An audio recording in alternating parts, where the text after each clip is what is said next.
you know what you are doing, you know what you want to do, and you are solid about it.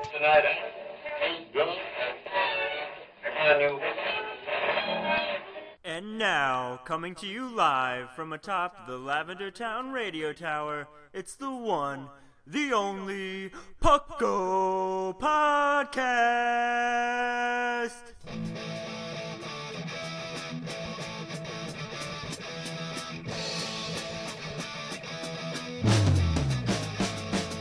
It's Pucko! Pucko! It's Pucko! Pucko!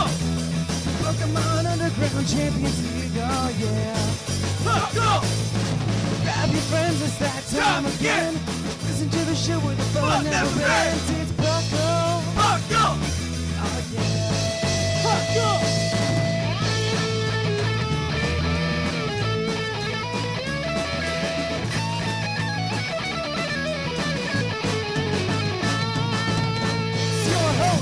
Drink that! Your co-host, whatever you have.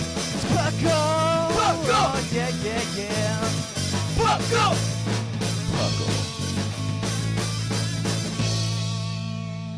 And welcome to the 353rd episode of the Pucko Podcast. I am your host, Trainer Thatch, here today with my spectacular co-host, including one that sheds cotton instead of fur like my kitty cats, the fluffiest Whimsicott.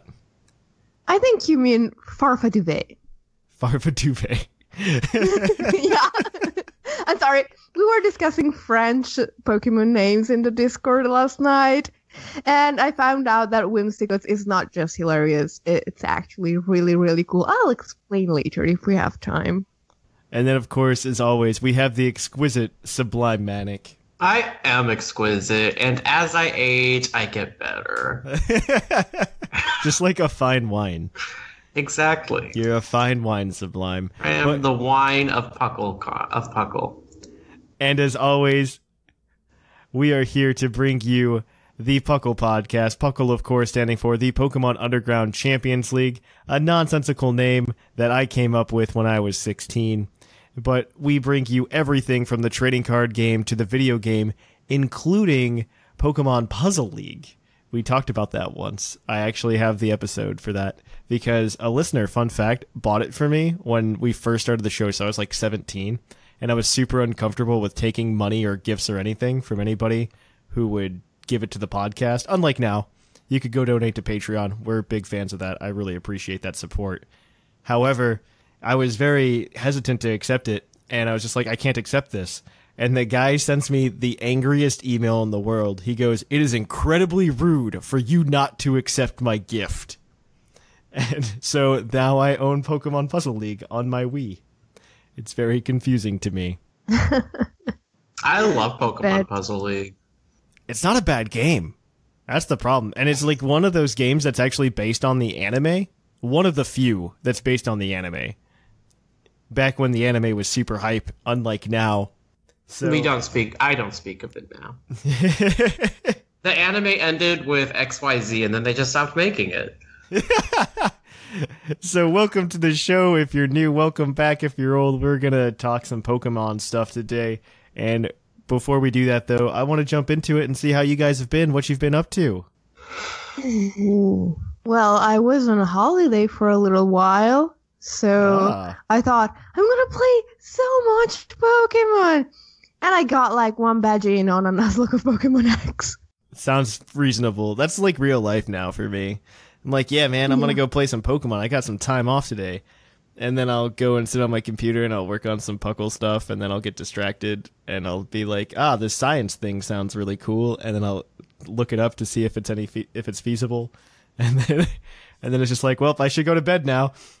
Honestly, it wasn't such a bad thing for me because I went on holiday thinking, I'm just gonna like sit on a couch and play Pokemon for a week. But then I actually like went out in the world, got some fresh air, biked a bit, walked a bit, which I guess was healthier than playing Pokemon for a week. These are all true statements, yes. I played some Pokemon Go. I caught like 12 shiny Eevee.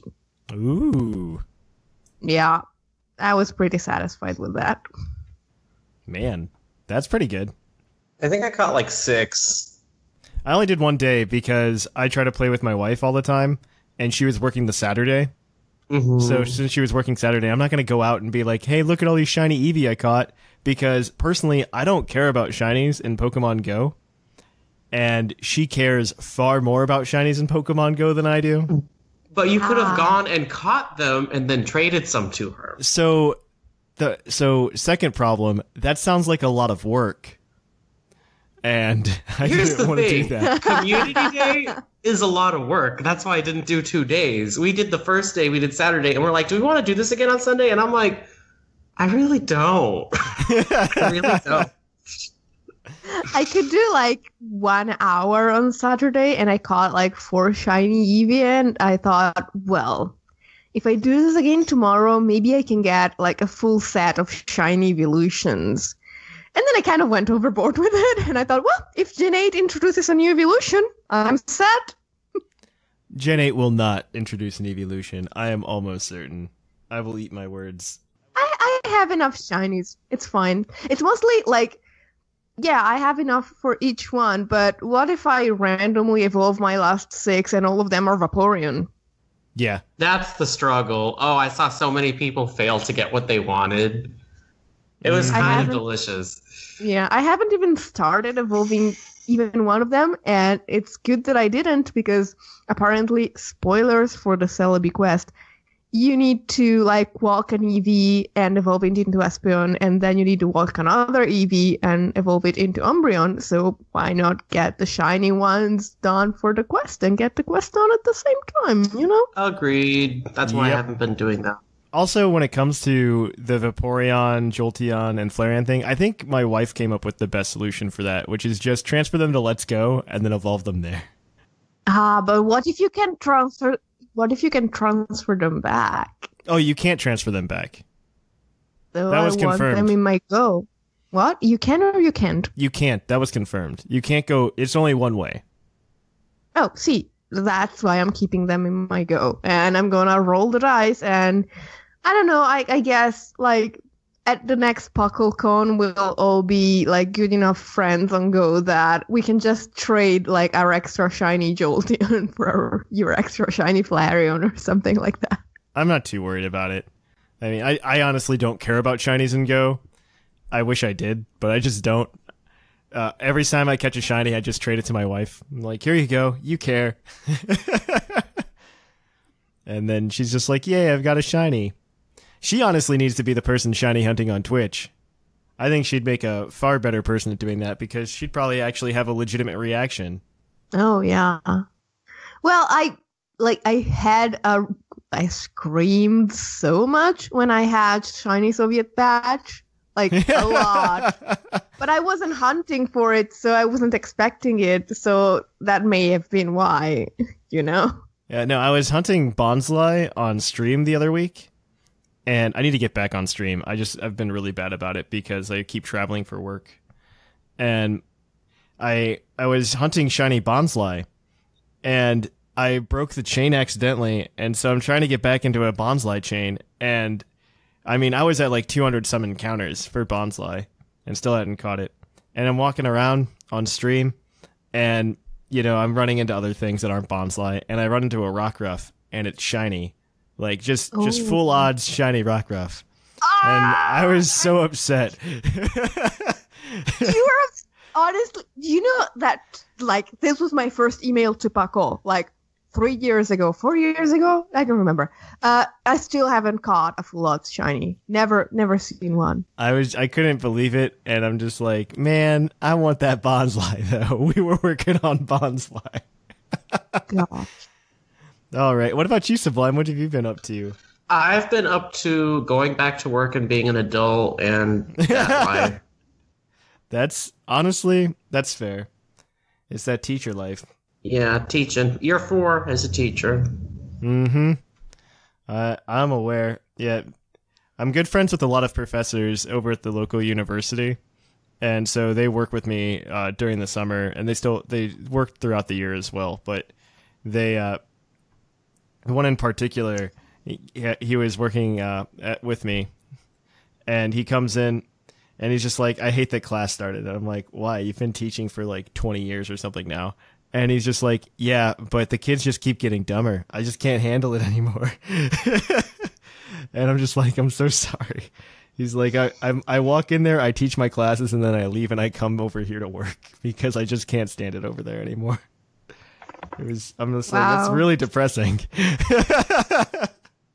But we can have an entirely different podcast on my opinions of the university system one day. And the objectification of higher education. Yeah, that's what we could have. And why that's terrible. Yeah, that's not a P.U.C.L episode, unfortunately.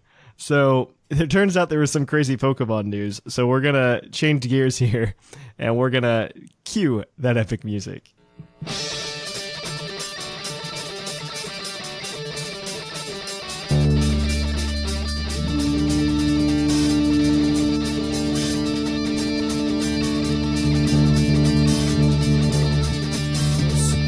Coming to you live from the Lavender Town Radio Tower. This just in. And welcome to the news. In the news, we have several things. So let's first knock out all of the Pokemon Go, because there's always Pokemon Go news. Good for them, I guess. And that's good for them. It is. Yeah, it's not the end of the world, right? So the Celebi quest is officially out now. You can go try to get Celebi. It takes like a week and a half, but you can do it.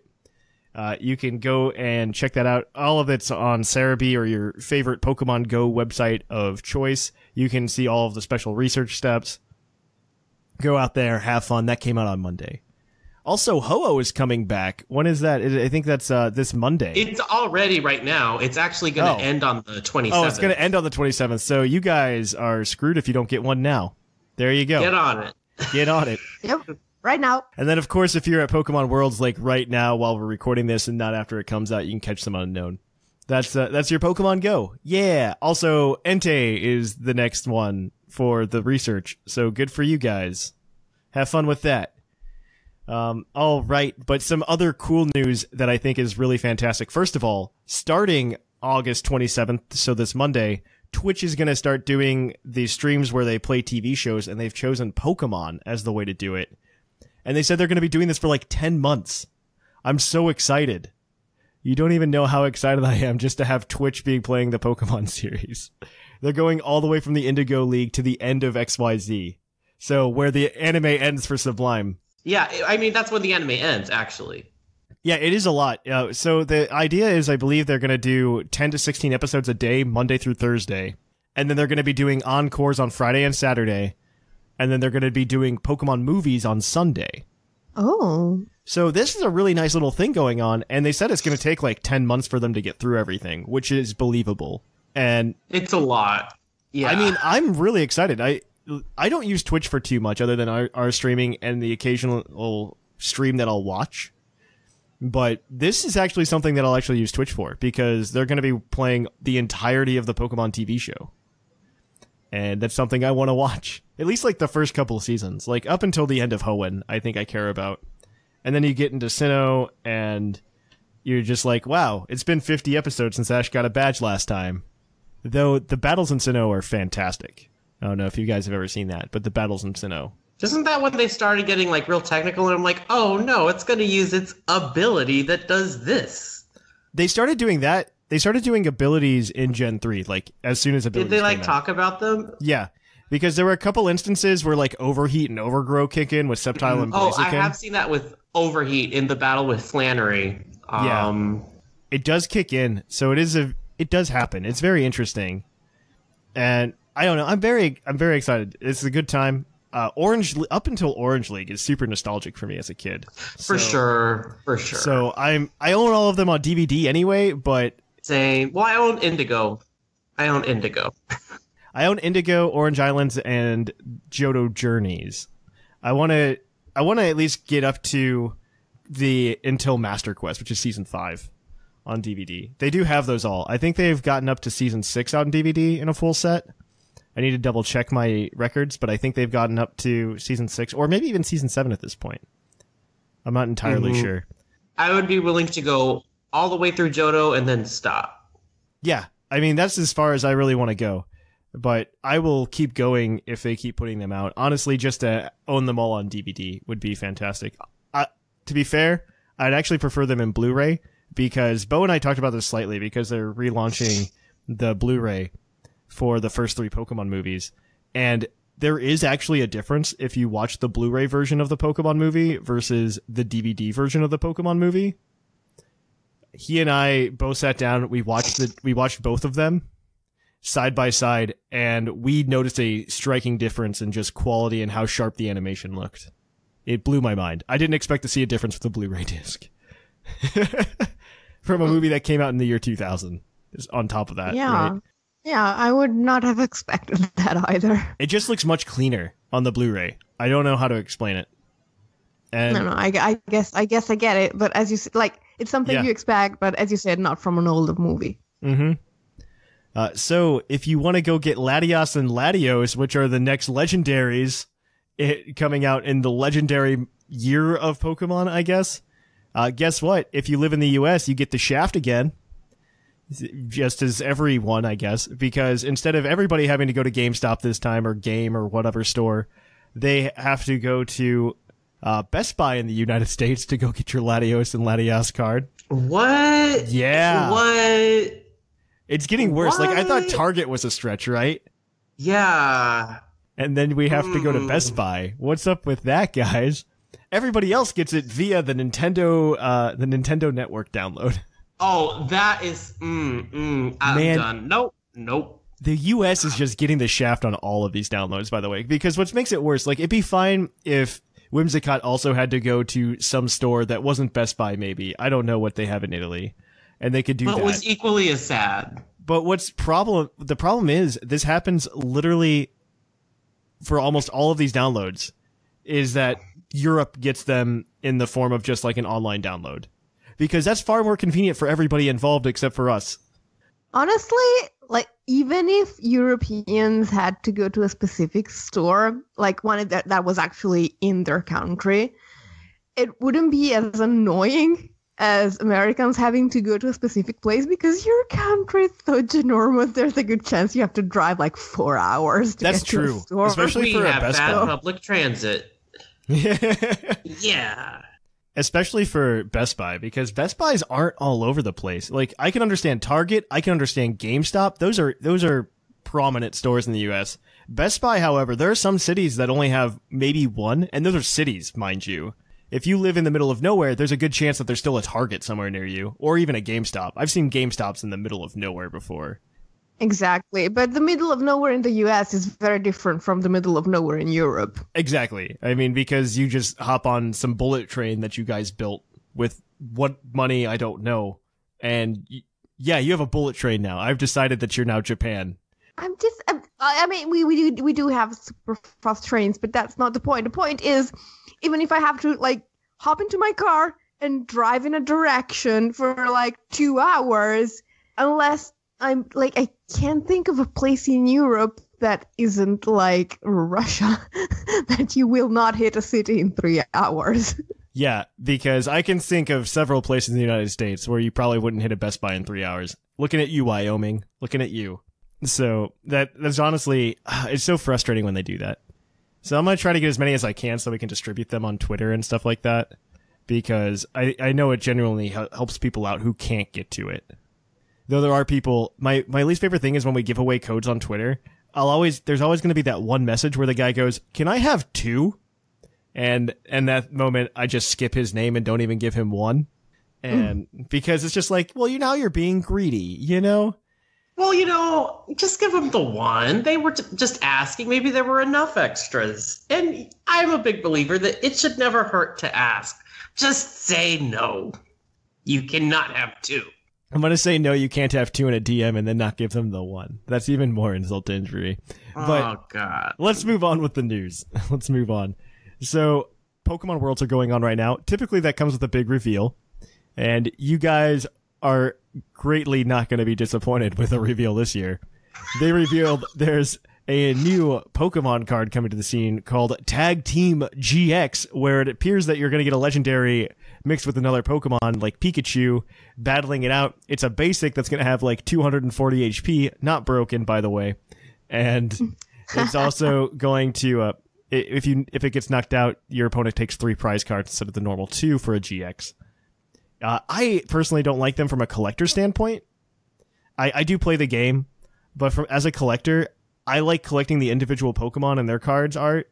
And whenever there's more than one Pokemon on the card, like, for an example, if we look at the Landorus, Thundurus, and Tornadus boxes that are out, they come with those big jumbo cards with, like, the stupid, like, hey, look, all three of them are on the same card type deal. And that's what this makes me think of, and it just feels like a cheap gimmick. I'm not a big fan. It's also just going to crush how fast the game goes. And I'm disappointed by that, because they were doing such a good job slowing it down. They also announced the logo for the Detective Pikachu movie. And it is, in fact, coming out in May 2019.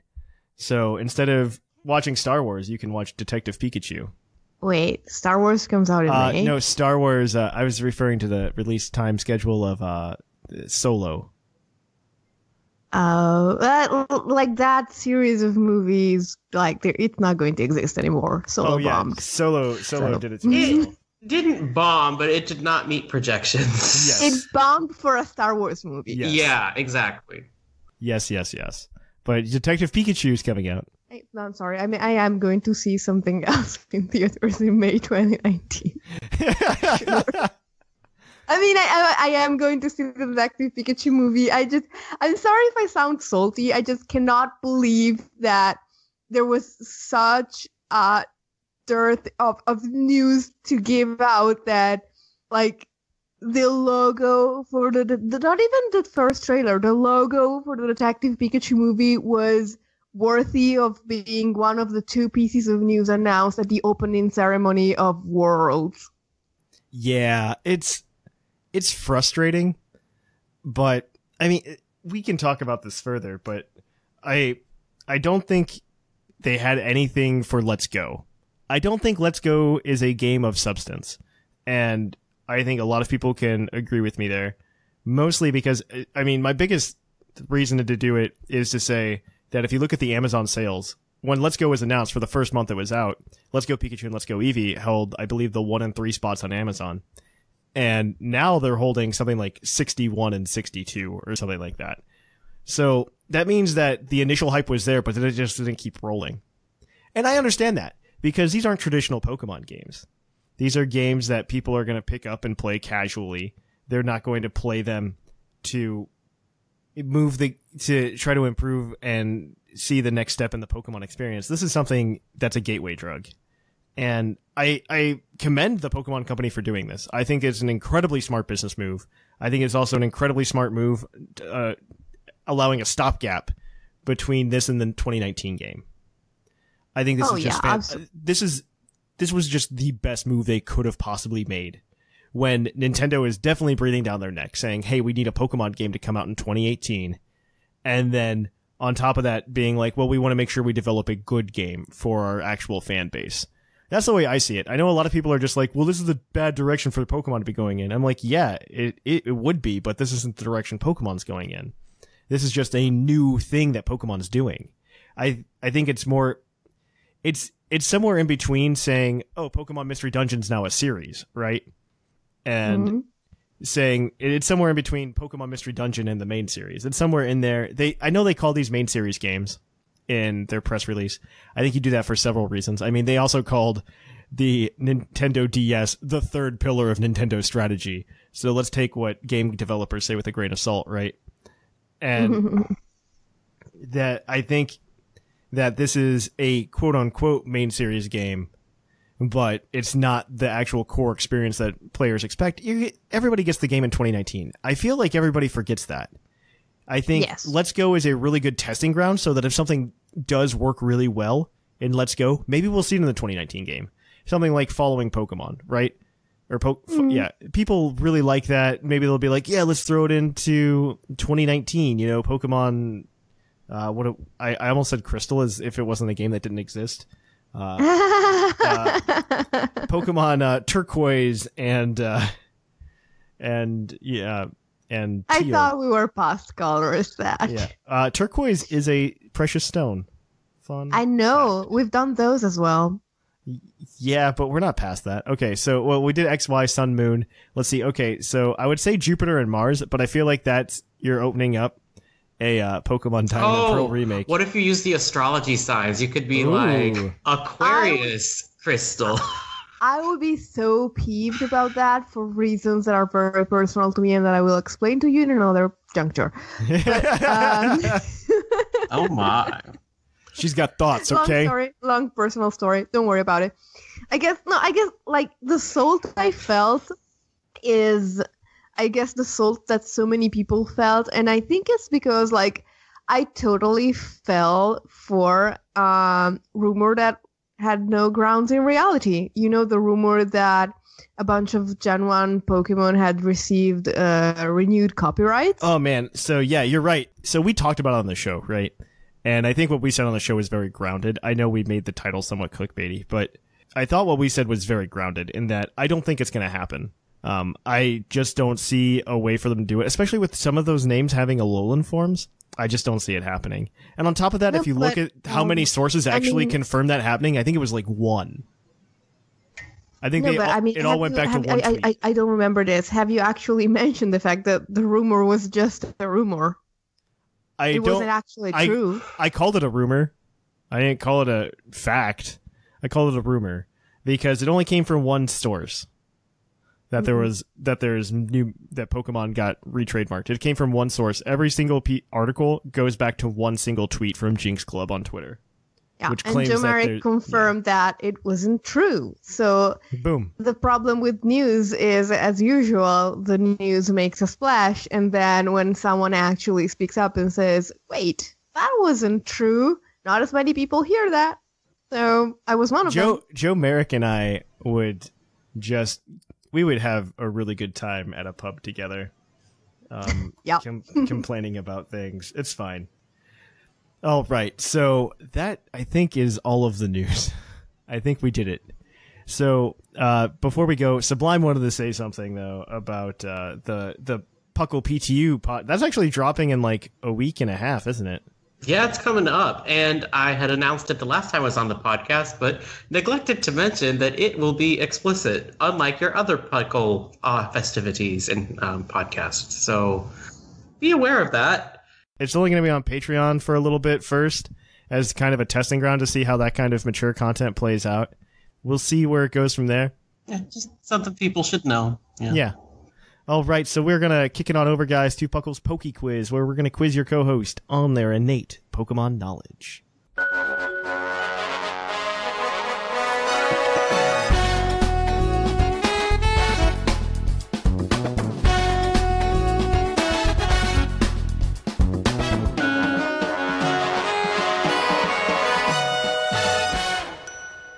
And welcome to Puckle's Poke Quiz, the segment of the show where we quiz your co-host on their innate Pokemon knowledge. So, of course, that means no browsers. Sublime and Whimsicott will be using their knowledge together in a team to earn points. They are competing against the other co-hosts. First co-host to 30 points wins a Pokemon Center plush of under $20 of their choosing. And, of course, we are racing to 30 points. They have a possible 7 points today. There are 5 questions, each worth 1 point. They have a bonus point that comes from one of these questions because it has 2 answers. And of course, they get 7 points if they get all of these questions correct without using a hint that they can use on any of these questions. So, if you guys are ready to go, let's get started. Yeah, let's do that. So, our first question, I think it's a bit of a softball. I want to know which generation introduced the most new Pokemon. 5. That's easy, it's 5. That is correct. The answer is Generation 5 with 156 Pokemon added to the Pokedex because they're like soft reboot.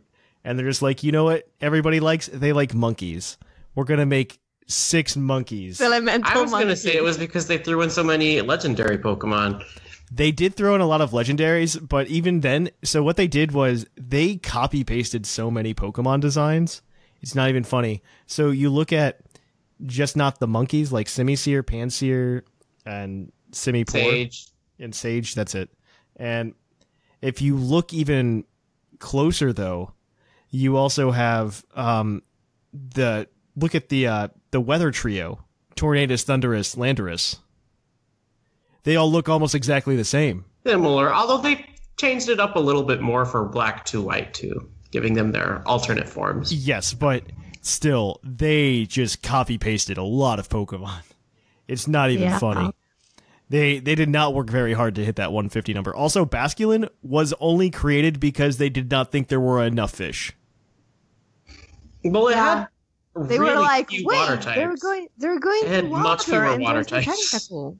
All right, so we're just going to move on to question number 2, though, before we talk about Gen 5 and its design decisions. So this next one involves Mega Evolution. So in Oraz, we obviously go through a story that explains that Rayquaza was the first Pokemon to ever go through Mega Evolution. However, according to Kalos legend, though, there's a different Pokemon that was the first to Mega Evolve. What was it? Mega Lucario. Yep.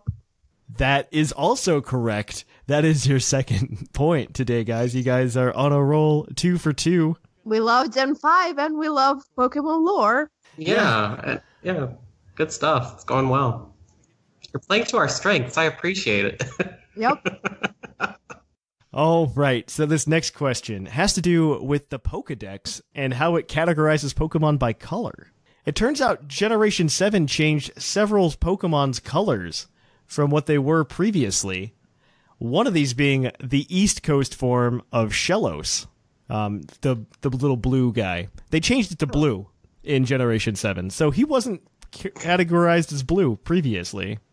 I want to know, what color was he categorized previously in Gen 6 prior, and Gen 6, Gen 4, Gen 5, when they did the colors? I would guess green, because it's next to blue on the colors. Yeah, also because, the problem with green and blue in Japanese, so... That is and true. that's kind of an aqua color, so Yeah, it's like I would adjacent agree to with green. you. Yeah, let's go with green. I would agree with you. Green's your final answer. Yeah. That is unfortunately incorrect. The answer is purple. Oh, no. That Yeah. was just wrong. That was just wrong. It's purple. I don't know why. We're not wrong. The Pokemon Company's wrong. Oh, absolutely. Absolutely. No, you're exactly right. I saw that and I couldn't believe it. There are other ones that changed though as well, including Mega Charizard. It used to be categorized as red. Now it's categorized as black. Castform went from white to gray. Burmy went from gray to green. And then you've got things like Darmanitan Zen mode going from red to blue. And then, the oddest one is Shellos, first of all, being considered purple to begin with. I don't know. There's nothing on it that's purple, so, yeah. Yeah, I don't know. I suppose maybe it was because it categorized the two Shellos as the same color in the Pokédex. So that's not true either, because the other one, I believe, is categorized as red. Let me double check, though, real quick for you. But yeah, Shellos, let's see. Shellos, no, they were both categorized as purple. You are right. The West Sea one is categorized as purple. There you go. Ah, that's a good explanation for you. And it was the first one They're created. still wrong. So. They're still wrong. All right. So we're going to move on to the next question. That includes your bonus point. So this question I found really interesting. I didn't know this until today. So there are 2 non-bug type Pokemon families that can learn the move Twin Needle. What are they? Twin Needle is the signature move of Beedrill. First of all, there are way more Pokemon than Beedrill that can learn it now. And two of the evolutionary lines that can do it are not bug type. Well, since we lost the perfect run, why don't we use the hint?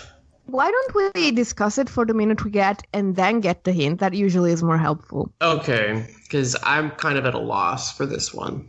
Same. I'm trying to think about Pokemon. Maybe something that is bug type looking but isn't a bug type. You know what I mean? I mean, the first thing that comes to mind is Flygon, but I don't think it gets Twin Needle. I don't either. It would need twins of something. Yeah, I'm thinking like, I don't know, Excadrill, but it's a poison type with Twin Needle, right? No, it's a bug type move. It's a bug type move. It's that a bug can type move. poison you. Twin Needle, stuff that has pointy parts. Yeah, it's weird because there's so much stuff that gets like Spike Cannon or All right, you're gonna have to use the hint. Yeah, we're gonna have to use the hint. Yep. All right. So one of these Pokemon families is known for having Skill Link. The other one is an electric type. Not just an electric type. It can have another type attached to it as well. And it's known for being spiky. Jolteon. Okay. Does Jolteon learn it? I think Jolteon might learn it. Wait, no, it's not just an electric type. Never mind. No. It's I'm thinking Togedemaru Pin and Missile. Cloyster. I'm thinking Pin Missile. Yeah, I'm thinking Pin Missile.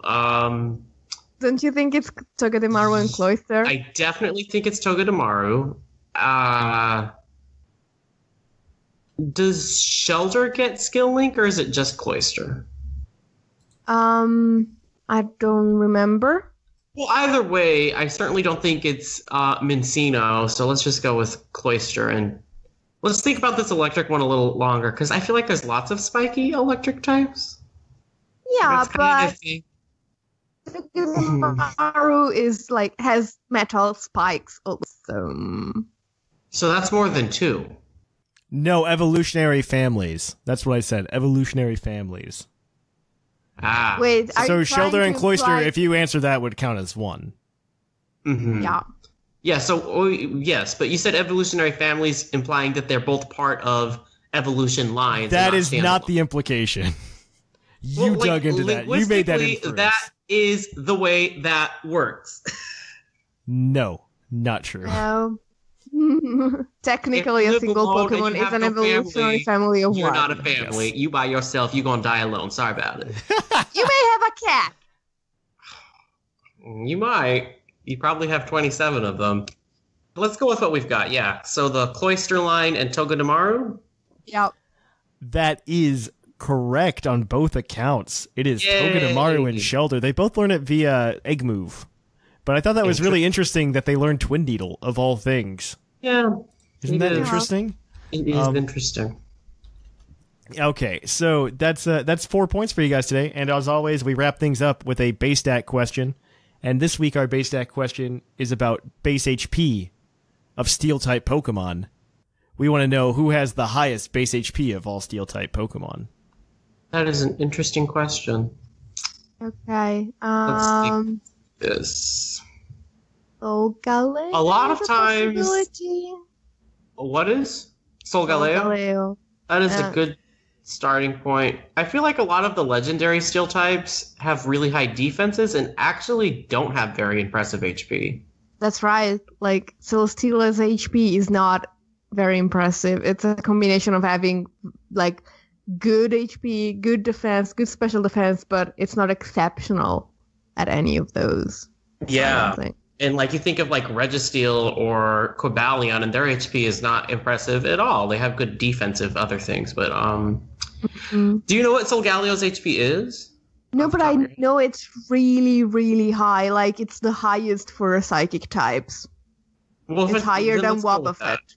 Then if it's higher than Wobbuffet, let's go with that because I think that's a good choice. Yeah, I can't think of anything else that would be very high in HP specifically.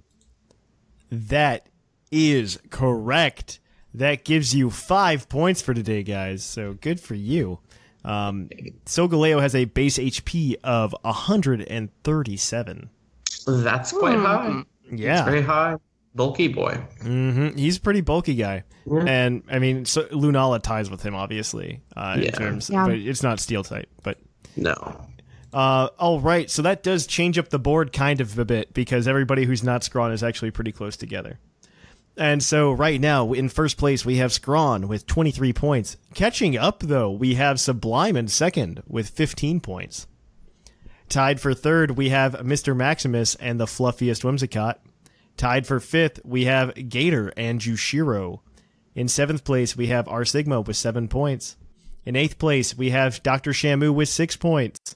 In ninth, we have Basket and Bow with 5 points, and then Snag bringing up the rear with 2. So that is it for this episode of Puckle's Poke Quiz. Catch us next week for some more Poke Quiz action. Until then, we're going to kick it on over to the topic. Look out! A wild bow appeared, telling you how you can enhance your Puckle experience. If you haven't already, join us on Discord, where you can chat with other players and hosts.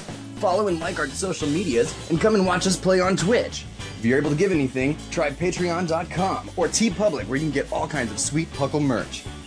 And last but not least, check out our Puckle Plus, where you can find shows like Game Corner, TCG Cast, and Battlecast. Catch you on the flip-flop. And welcome to the topic. Our topic today is going to be competitive Pokemon playstyles.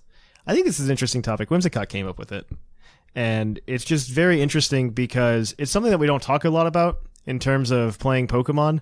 But finding your playstyle is incredibly important when you want to play Pokemon and be good at it. I think that's one of the essential things, is to just do that. Because we have, I think you can kind of break it down into 3 main playstyles, and then we can kind of branch off of there from those. But in my opinion, there's an offensive playstyle where you're very aggressive in the way that you play.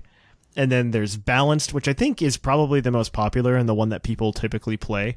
And then you have stall. The Devil's playstyle. Yeah, if you're the Devil or Seth Philo. Yeah, Seth Philo. Yeah, I mean, it's kind of how you play when you're, I don't know, when you want to play super safe, you play stall.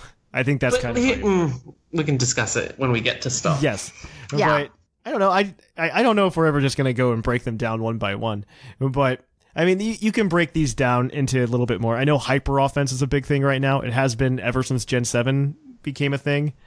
I wasn't a hyper offensive player until recently. I mean, I think it gets to a point when you play a lot of Pokemon, you can kind of start shifting play styles. And I mean, I started off as a balanced player personally, and I've shifted into the part where I can play stall. I don't think it's fun. It's not, and that's my biggest issue with it, is that you're just... You know what I don't want to do in my life? Spend an hour on one Pokemon battle. Yeah. I mean... That's how I feel about stall. I've played a lot of stall matches. I think we've had a few Puckalonians that not Seth Philo that have played stall, and they've played it to the point where they've timered out. And that, oh man, Pokemon gives you an hour timer. If you can't complete a Pokemon match in an hour timer, you really just need to stop. Just stop.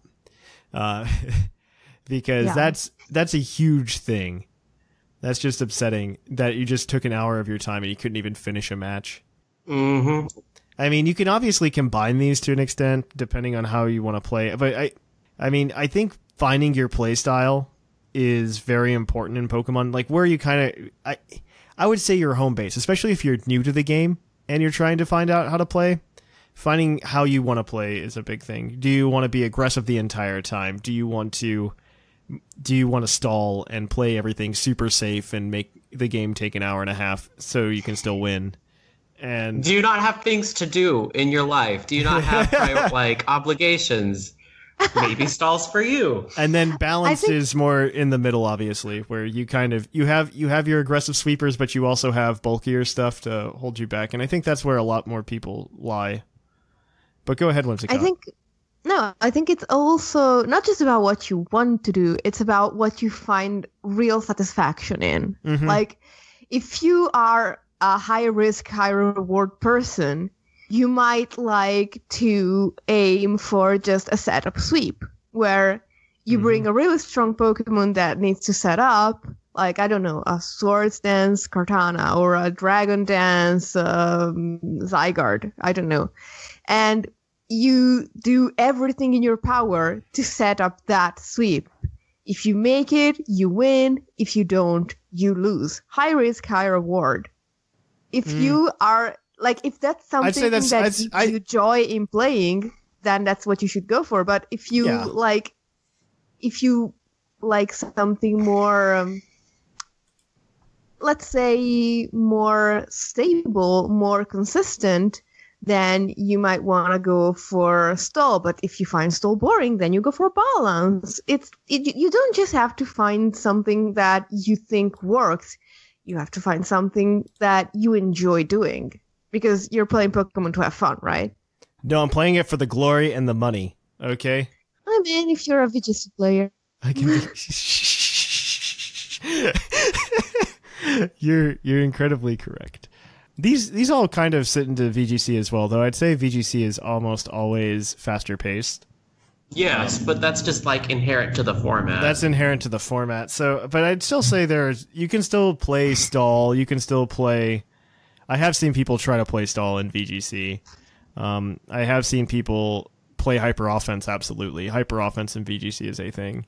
I have also seen people play balance teams, which I think is the most common. Yeah, I think balance.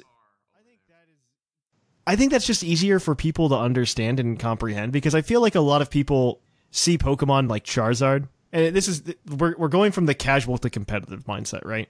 And so you see a Pokemon like Charizard, and you're like, that's really cool. I really want him to hit hard, but at the same time, they don't have the skill level or the confidence to have Charizard not die, right?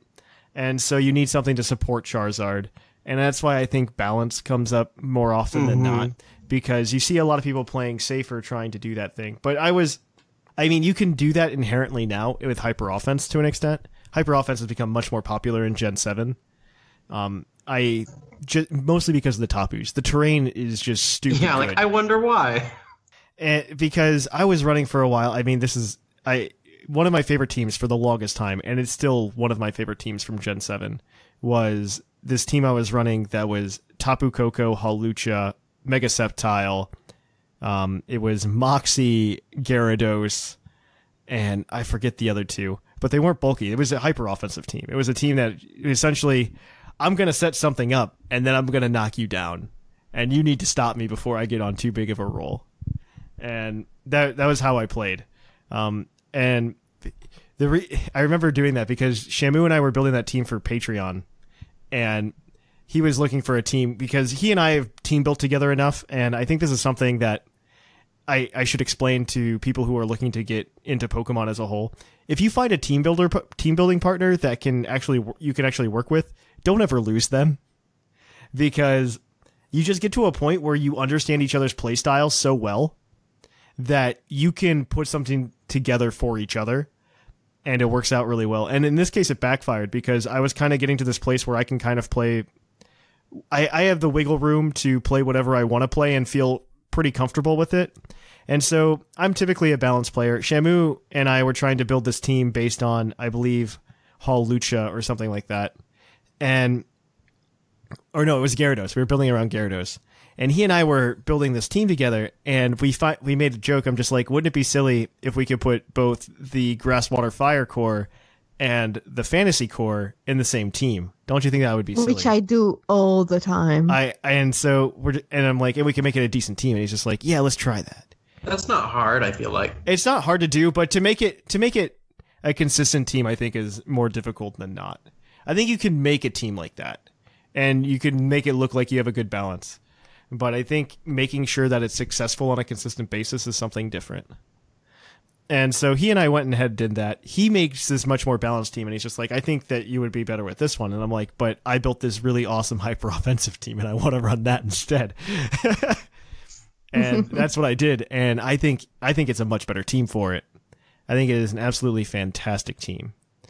And hopefully it just keeps on a roll, you know?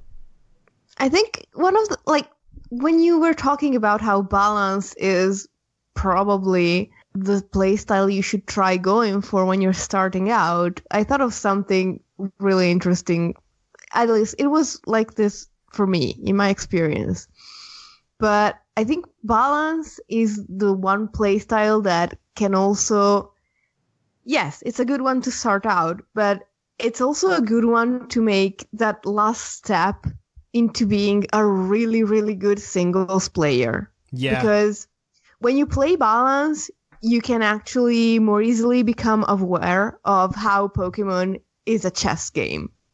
Because when you're playing stall, you are just switching into the thing that counters the thing that your opponent has in all the time. Yep. And you can predict them, and you cannot predict them, but you're gonna win anyway. That's how stall is supposed to be. Mm-hmm. And when you play hyper offense, you're just thinking about what you are doing and trying to get your plan off the ground, as it were. Hyper offense is very momentum based as opposed to how many pieces you have left. Yes, I would agree. You're much more willing to sack for hyper offense if it gives you enough momentum to make up for it. I agree with that. I also wouldn't say that you're not thinking about what your opponent's doing in hyper offense, because it is very much, I mean, you are definitely more focused on you're doing than what your opponent's doing, but you also need to worry about what your opponent's doing in hyper offense. Because if you're running hyper offense, you need to make sure the opening's there. You can't just send out Mega Charizard if your opponent still has Choice Scarf Tyrantrum in the back, right? Of course. You need to make sure that you need to play to your opponent right there and make sure that you can, one, choose the right Pokemon. I mean, I think hyper offense is more akin to helping you realize how win conditions work in Pokemon. Yes. I guess what I'm trying to say is Pokemon is always a chess game, but when you play balance, you have the easiest time actually seeing that and learning that than if you're playing the other two play styles. Yeah, I think they each have their own thing to teach you. I think win conditions is something that people don't think enough about when playing Pokemon. I have seen a lot of people that I've played on Showdown and on stream. I've seen them kind of throw away the one Pokemon that I'm just like, if you would have kept that, you would have won the game. You know? Yeah, that is absolutely. And that's I see that all the time, where people throw away games because they're not thinking about, okay, this is how win condition. This is how I go ahead and win. And I guess that's what people are referring to. And it's very, I hate the phrase, they're thinking 5 steps ahead of you, right? I don't like that phrase because I feel like it's very vague and it doesn't really explain what's going on. But the reason that you can say I'm thinking 5 steps ahead of you is because you thought about your win condition. You thought about how this game plays out. And you know what move you want to make. And I mean, personally for me, I hate that phrase. I don't think it's very descriptive of what's going on. You may disagree with me. You may have been like, yeah, of course that's what that stands for, Thatch. And you know, let's just say you're thinking about the future instead of just the present. Exactly. I think an even more accurate way of putting it is not thinking 5 steps ahead. Is that you know what you are doing, you know what you want to do, and you are solid about it. You never lose sight of it.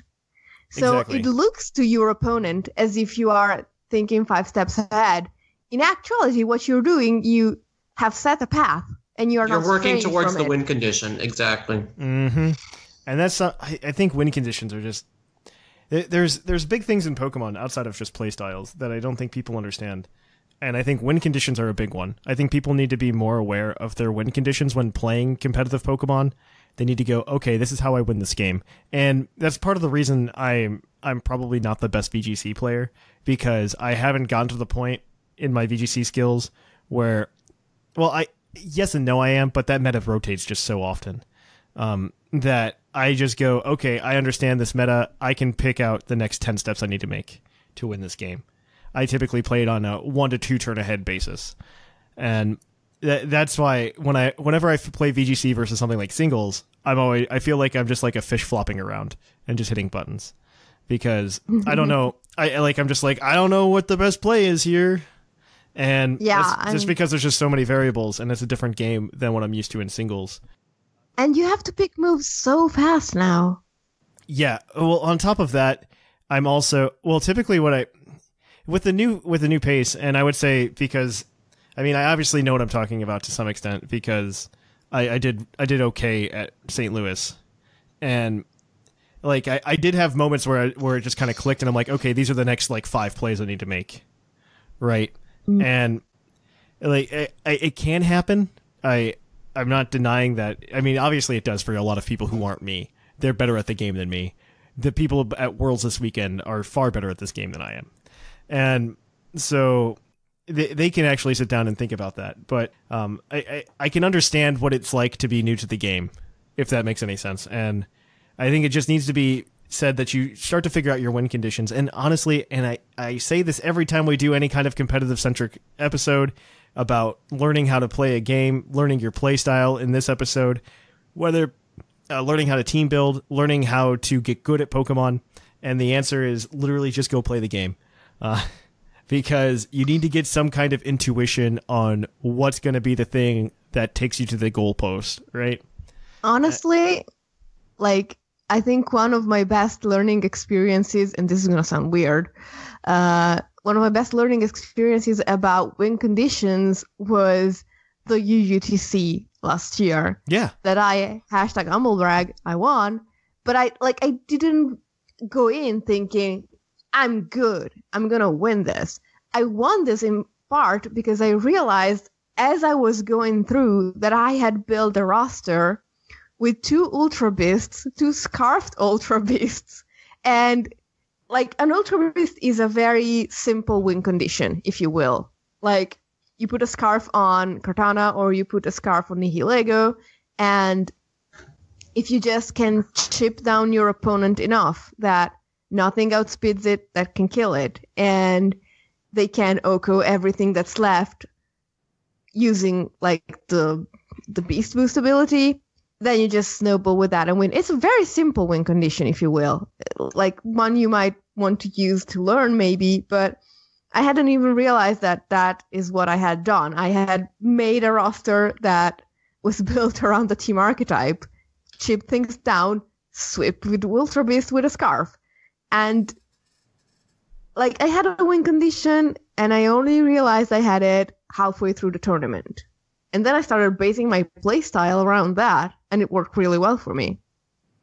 Yeah, it's fantastic. I really do appreciate, like, when you figure that out. I think there's a lot that clicks when you play Pokemon and you figure that out. I don't know. I would say I'm better than your average bear at competitive Pokemon, but I want people to understand, like, this is doable. You can do it too. You don't have to have a Pokemon podcast. It's literally just go there, play the game, have fun with it. And I mean, if you're not having fun, then why are you even playing? And if you want to get good at something, you just got to practice, and figure out what's going on. You have to get to know your team. You have to get to know your play style and how you like to play the game. If you're not comfortable playing stall and you built yourself a stall team, I don't care if Seth Vilo could do really well with that stall team. For example, I don't think you would do very well just because you're not comfortable with that play style, making those plays. And then you're a masochist on top of the sadist because you're playing stall and you don't even like it. So Exactly. Looking at you, Seth. I hope he listens to this show and realizes we just dug him. We just like ripped him a new one because we're just like, how you like to play stall? It's awful. Nobody likes you. Stall is awful to play against. I mean, only like I'm gonna say a nice thing about Seth. Like, think about what a wonderful person he has to be for us to like him, even though he plays stall against us all the time. He is so jovial and happy, and that must all be to make up for the fact that he plays stall.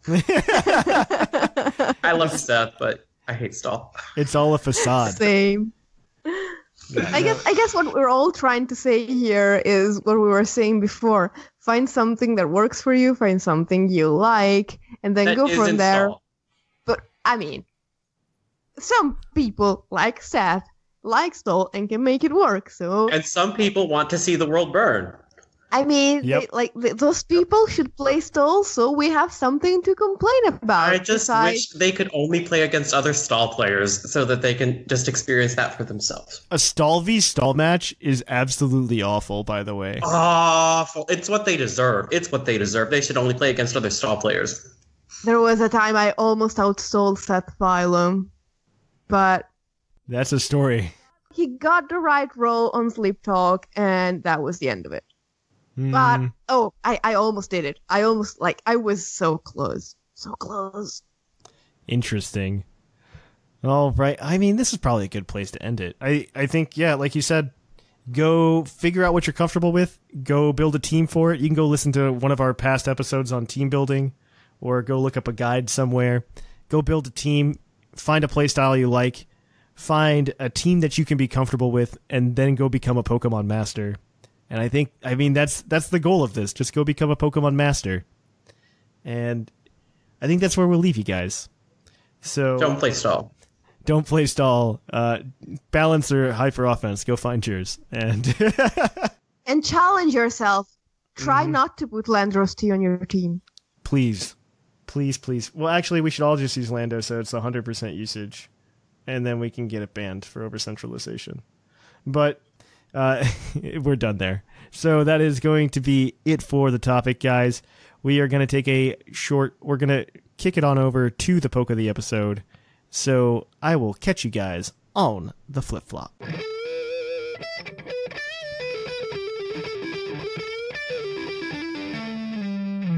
of the episode. And welcome to the Pokemon of the episode. Our Poke of the episode this week is National Dex number 423, Gastrodon, the Sea Slug Pokemon.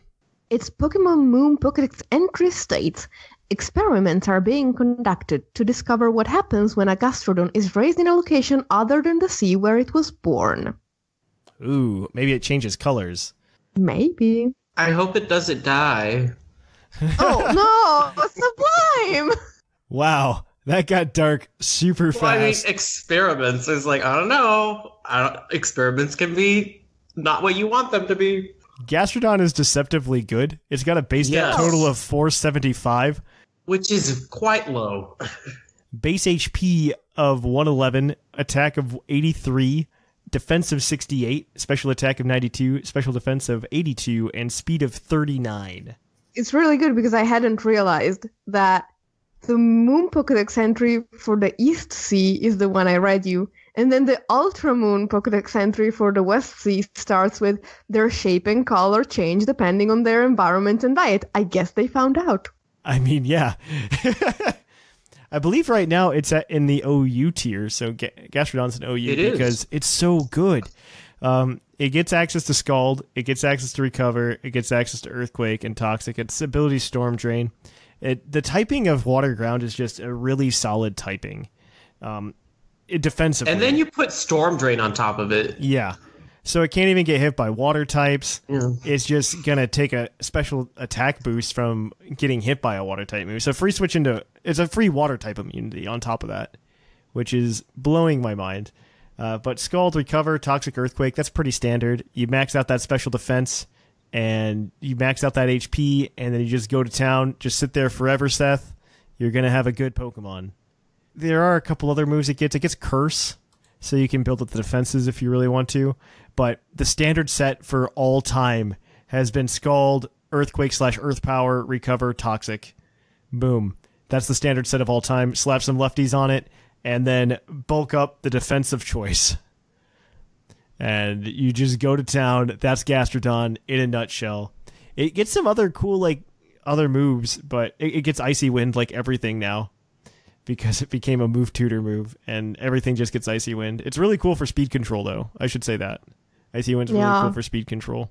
And because it's so slow, Gastrodon has also been really good in Trick Room in the VGC in years past as well. That's true. And it's a rain counter because it's really nice to condense so many roles into a single Pokemon. Mm-hmm. He can do a lot. He's a solid mon all around. I mean, his move pool isn't super deep. He does get Rock Slide, which is really nice if you are a VGC player. And he does get Poison-type moves as an option if you're really worried about Fairy types. So those are some things to look for. Other than that, though, his move pool is not that deep even. He just doesn't have that much going for him move pool-wise, but his stats just work out really well. It's that typing. It's like everything lined up perfectly because the stats aren't that good, right? 68 defense is bad. Mm-hmm. Objectively. And it's a defensive Pokemon. Objectively bad. But, I mean, and you get two colors. They come in two colors. You can get a pink one or a blue one. And they're both purple. So, that's how it works out for you guys. But, yes, I don't know if it's got a card. It's definitely not good in the T... Oh, my gosh. Can we get Gastrodon GX, please? Please, please, please, please, please. I need that in my life. Oh, tag team. Tag team Gastrodon GX. That's what I need. With another Gastrodon. One's blue, one's pink. I love that. That card needs to exist now. Pokemon, I'm giving you all of these free ideas, okay? I'm just letting you know, free ideas, courtesy of Thatch. You can use them. Just call me up. You can get me at 555-6064. That's how you get to me. But, I mean, they're just good ideas all around. Let's see. Gastrodon of the TCG. It has 0... Oh, it does have one card in rotation. It has one from Crimson Invasion. Crimson Invasion, and it's almost good. Not. No, it's not. It's bad. It's a ground type, 120 HP. Fighting and a colorless for 30 damage. You can do Eerie Fluid. It also confuses your opponent's active Pokemon. For 2 fighting energy and a colorless, he can do Earthquake for 120, which does 10 damage to each of your bench Pokemon, not even theirs. So, Gastrodon, not that good. It's meh. It's bad. It's not very. It's good. bad. It's a bad card. You're right. Most cards are bad cards, though, so it's okay. Most cards are bad cards. This is true. I do like in the art for both the Shellos and the Gastrodon card, though, from Steam Siege, they included both forms of Gastrodon and Shellos. That's so cute. Yeah, it's adorable. They did a good job there. They did that both. with the Crimson Invasion as well, it looks like. No, just the Crimson Invasion. Those were the only ones. No, they did that for Steam Siege as well. Oh, Steam Siege. That. Steam Siege they did as well. Because that's the way to do it. Because they have... I think before that, they actually specified whether it was EC or West C or something like that. And I mean, so I don't know if that made any difference in how they evolved or not back in the day. I mean, the last time that happened, though, was Rising Rivals. So that was Platinum. So they weren't really that... They're not even expanded. That blows my mind that Shellos and Gastrodon hadn't been in an expanded until Steam Siege came out. I just thought about that. That blows my mind. Oh, well. Good to know. Good to know. It's a Pokemon. Gastrodon is a Pokemon that does Pokemon things. Well, it does have an interesting piece of trivia. Like, Shellos and Gastrodon were they were supposed to be in Ruby and Sapphire. Like they had I do remember that. art and everything, and then they just didn't put them in. But if you look in Diamond and Pearl, you can still find the back sprite for the early design of Gastrodon, but there's no front sprite for it because they got rid of it. Yep, it's all but only halfway. Yeah, I mean, I think Ruby and Sapphire intended to have more Pokemon in it than it actually did. I know that when they were developing Ruby and Sapphire, they were trying to find a good balance because they knew they couldn't fit all of the Pokemon into Ruby and Sapphire.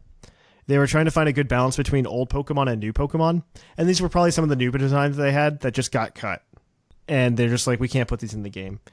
I always find it really interesting when we look at the Pokemon designs that we never got. I think the big one to look at there is a couple months ago, we got that manga about developing the first Pokemon games, and we got 3 new Pokemon, well, new Pokemon, in quotes, that were never released in Gen 1. The reindeer, the shark, and the crocodile thing. I think that's really interesting, but to be fair, if you look at some of those designs, they just don't feel like Pokemon either.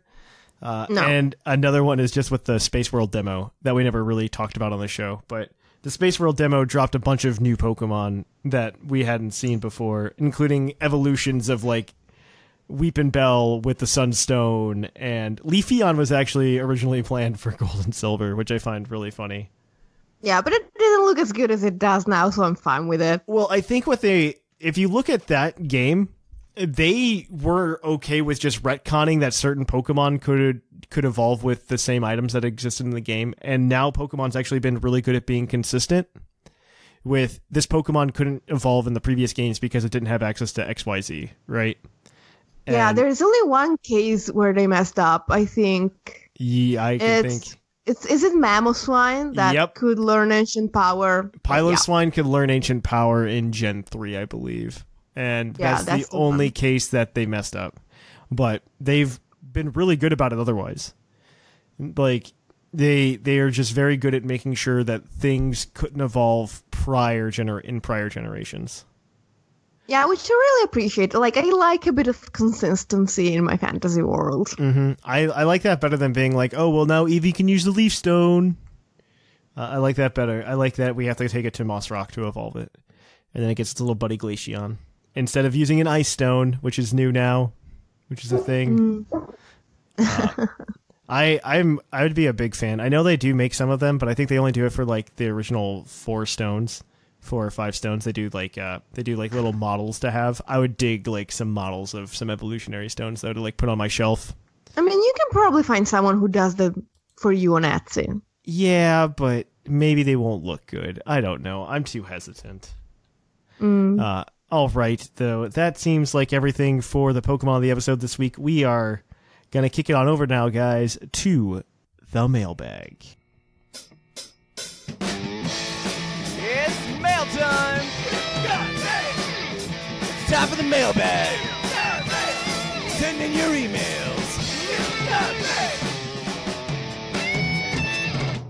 And welcome to the mailbag. The mailbag, as always, is brought to you by the energy drink Green Toros, the energy drink that gives you hooves. Hooves! And also Squatty Potty. But as always, that's a joke. We are not sponsored by Squatty Potty, but Yet. Squatty Potty, hit us up with those promotions. We want to promote your product. All right, but either way, we have emails for you guys today. For those of you who are new to the show, the mailbag segment is where we read listener emails and discuss. We typically have a prompt.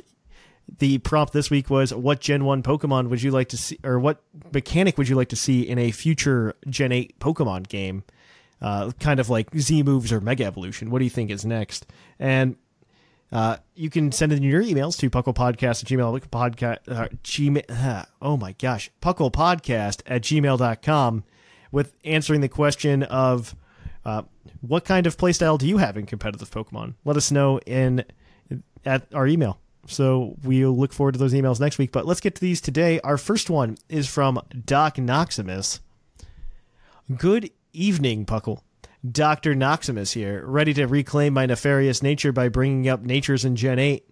As of now, they have a modest effect on the whole EV-IV system. Let's crank that to 11, shall we?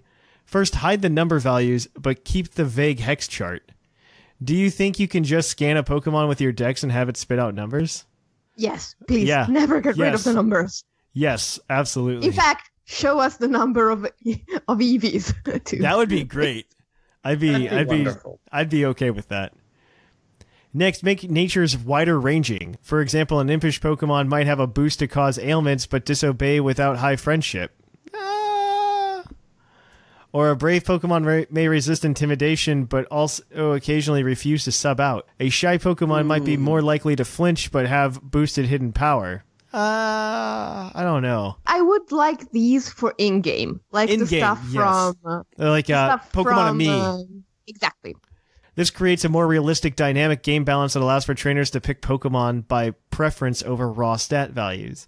At the same time, having the Pokemon checked at the region lab could reveal its current hard numbers without disclosing the max potential or base minimum. Well, no, if you get the current hard numbers, you know the max potential or base minimum. Finally, my vote for Megas goes to Xatu, Carnivine, and Zebstrika. Actually, those are all solid. Those all could get cool Megas. Yeah. Stay sassy, Doc Knox.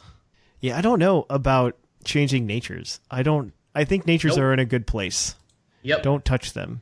Pass. Don't make them. I'm a fan of the actually show a Pokemon's nature as you're playing with it. Like whether you show it in Pokemon Me or you show it in game with stuff like the ones he mentioned, I would be okay with that. I would actually like it, but only in game. Mm-hmm.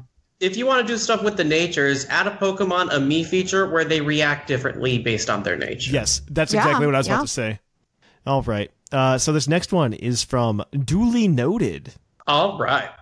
Okay, so here's the problem. I listen to the podcast while I'm driving. So when you do the mailbag, I want to write in, but by the time I get to work and then get home, I've completely forgotten to do it. It's not that I don't love y'all, but sometimes ADHD gets in the way. Hold on, I think I see something shiny outside. Okay, I'm back. So, I'm going to touch on the last 2 weeks worth of mail prompts. Let's start with my thoughts for a new Mega Evolution for the Let's Go series. I'm not going for will it work or will it destroy the meta, but more in a fun aspect. I'd love to see Mega Eevee. Think about it. Eevee has so many evolutions it's built into its name. So why not a Mega Evolution? Picture your cute furry little Eevee evolving into a giant, furry, muscular creature, and its Mega Boost. It gets all typings that Eevee can evolve into, so it's simultaneously water, electric, fire, dark, psychic, grass, ice, and fairy. And did you say there will be a new evolution? Well, let's add that type too. Unless Mega is the new evolution. Evil grin. It just sounds like a fun time to be an Eevee. No, it's not a fun time to be an Eevee because you're 4 times weak to Stealth Rock. On top of that... With no resist, yeah. Yeah. I think you're 4 times weak to poison too. I don't... Well... Yeah, you are. Yeah. Yeah. Oh, man. Yeah, there's a lot of bad things about those typings put together. Give it Magic Guard. Done. I still think there's bad things about that typing. Yeah, there are. Yeah, too many types doesn't help you any. Because you can only carry 4 moves of stab anyway. So I also think that they did a really good job celebrating the whole Eevee thing with the Eevee Z move. So I don't know that we need more Eevee love. Please. The Z move was perfect for Eevee. We talked last week on the show about how the Gen 1 love is kind of just getting exhausting. And I hope that we stop with the Eevee love in the same vein, because, I mean, that's part of it. But I digress. We can continue. Now, on to Generation 8 mechanics. Let me start by saying that I don't think there should be any Alolan forms in the new game, at least not in the main game or story. Sure, people will want to collect them all, and in that case, maybe they can introduce a new mechanic to bring them into the game, perhaps a seaside resort type location. You bump into tourists who have brought their Alolan mates with them.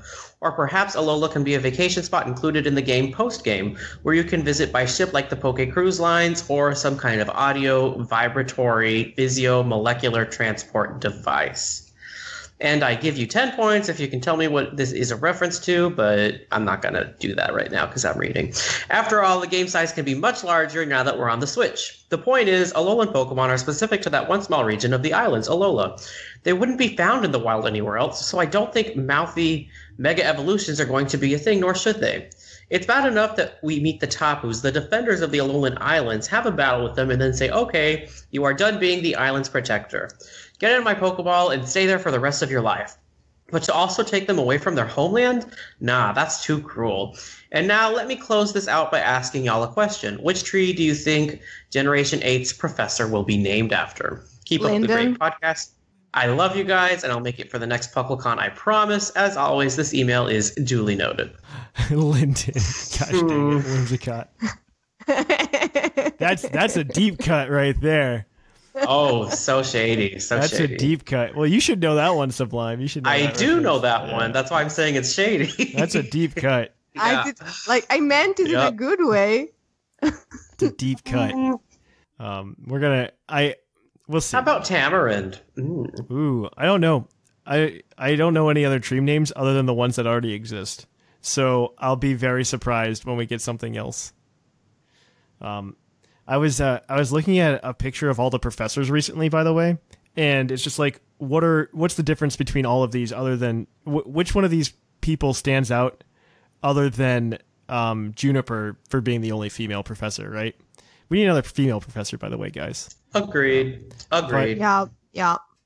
But and so I was just like, I have no idea. What is the difference? And I totally didn't notice this, but it's Professor Rowan if you put all the pictures together.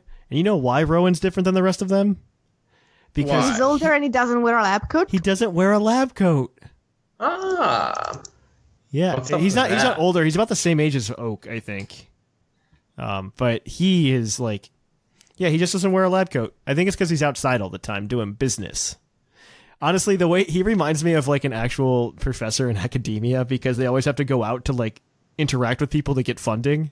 Then they make their grad students do whatever. But I digress. This last one's going to be from Domobot for you, Whimsicott. All right. Hey, Puckle crowd. Last time I wrote in, I talked a little about Shelder, and I recently heard you talking about possibly getting a split evolution in Gen 8. It got me thinking about how they could have implemented it in the past, and a missed opportunity by Pokemon, in my opinion. So let's go back to Gen 2, in the Slowpoke well, where Team Rocket were cutting off Slowpoke tails and trying to sell them. They could have introduced Shelder's split evolution by showing that Team Rocket were getting Shelder to evolve by feeding them Slowpoke tails they were cutting off and catching them for themselves to use and sell. Then for an in-game mechanic, you could have Shelder evolve into so-and-so, I don't know the Pokemon's name, through trading while holding a Slowpoke tail. It bugs me that this didn't happen, because I feel the Slowpoke well scenario would have made more sense than, we just like to cut the tails off of Slowpoke, it's good eating.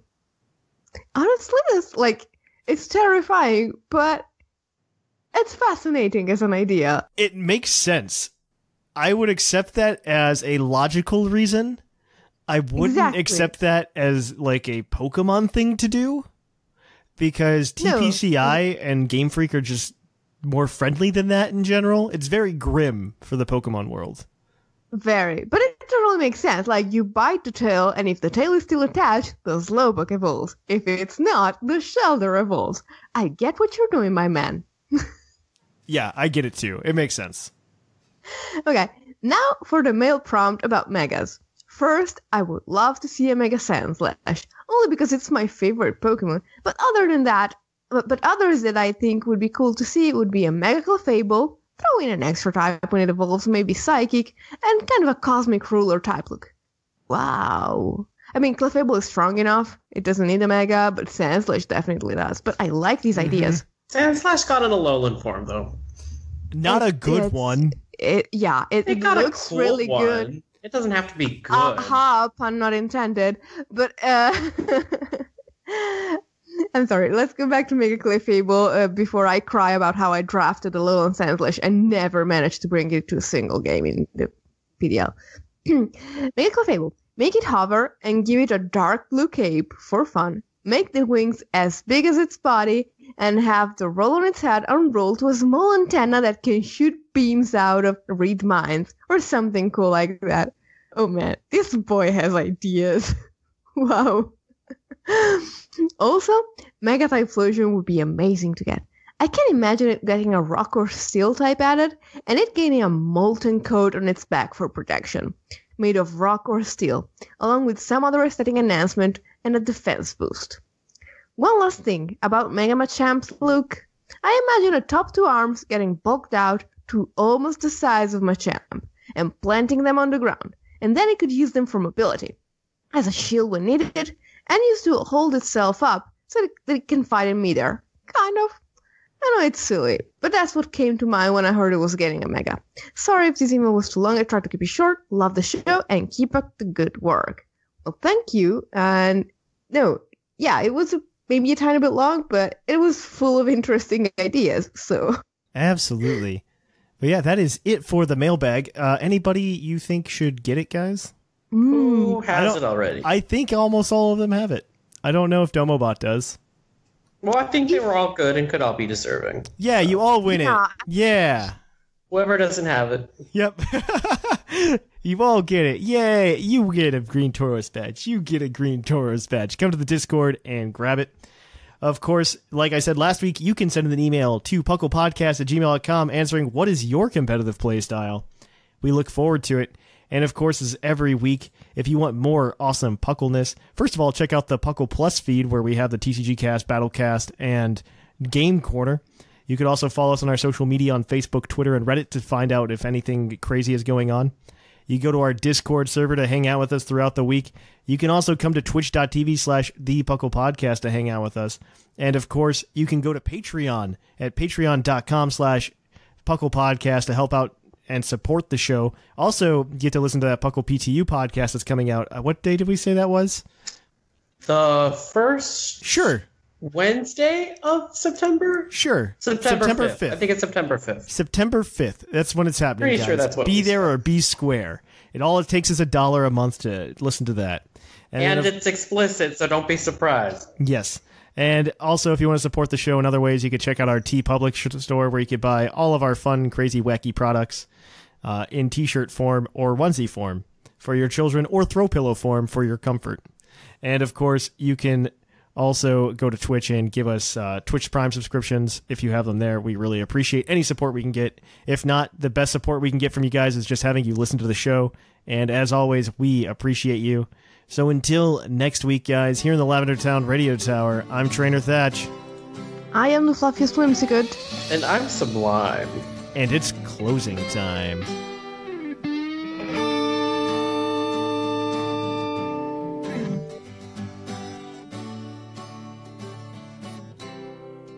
It's closing time in Lavender Town.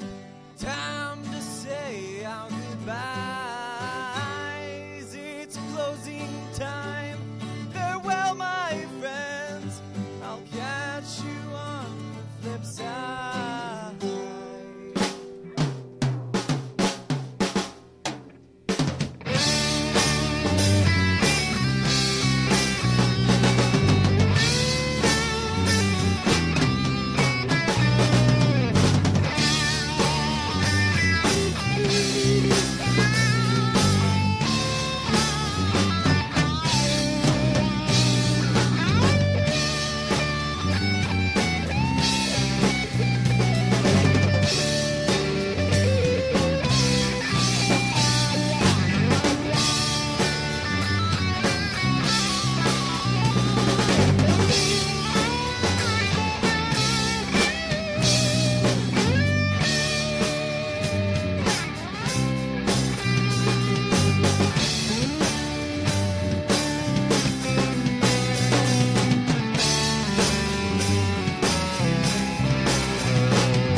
As always, I would like to thank our current patrons, because without them, we would not be able to do a lot of awesome stuff here at Puckle. So, as always, let's just go ahead and jump in. Thanks to Viger, Jonathan, Zane, Sean, Dexio, Chris, Ryan, Michael, Rotted Mushroom, Jimmy, John, Miguel, Paul, Marcus, Ilaria, Andrea, Doc Knox, Mikey, Alec, The Golden Clef Key, TJ, Birdkeeper Cobra, Doc McStuffles, John, Greg, Trevor, Jesse, Ozzy, Trey, Josh, Nathan, Daniel, Nick, Polini, and Ironcaster, Dylan, Shira, Sparky, Orange, Avenger, The British Gent, Half Full Reviews, Michael, Echo, Anime Gravy, Inferno, Alex, Michael, Eric, Travis, Thomas, and Curtis. So thank you all to you for going ahead and donating to Puckle. We really appreciate it, and we hope to see you guys in the future. And if you're a $10 patron or higher, feel free. Soon we will be sending out those Bosifist cards, so if you haven't gotten one yet, you will soon. So I will catch you guys on the flip-flop.